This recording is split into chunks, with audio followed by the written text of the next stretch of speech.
एक महत्त्वाची बातमी सविस्तर पाहूया। मुलाला नोकरी लावतो असं सांगून 9 लाखांचा गंडा घालण्यात आलाय आणि निवृत्त पोलीस अधिकाऱ्याची या प्रकरणामध्ये फसवणूक झाली आहे। शिवसेना शिंदे गटाच्या एका नेत्याच्या माजी ओएसडीनं हा प्रताप केलाय। नीलम गोऱ्हेंच्या माजी ओएसडीनं निवृत्त पोलीस अधिकाऱ्याची फसवणूक केली आहे। सचिन चिखलीकरनं एका निवृत्त पोलीस अधिकाऱ्याला 9 लाखांना गंडवलंय। नीलम गोऱ्हेंच्या माजी ओएसडीवर या प्रकरणी फसवणुकीचा गुन्हा दाखल झालाय।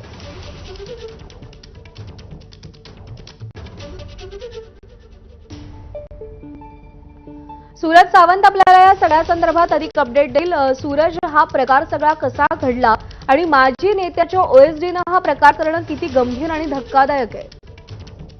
नक्कीच प्रज्ञा, आपण पाहतो की अनेक प्रकरणांमध्ये राजकीय नेत्यांचे जे ओएसडी असतात हे अनेक नागरिकांना नोकरी त्याचबरोबर इतर शासकीय सुविधा देण्याचे आश्वासन देऊन फसवणूक करण्याचे प्रमाण सध्या वाढत आहेत। नुकतंच आपण पाहतोय की माहीम मधील बनम हे जे एक सेवानिवृत्त पोलीस अधिकारी होते, त्यांच्या मुलांची त्यांनी 9 लाखाला फसवणूक केलेली आहे।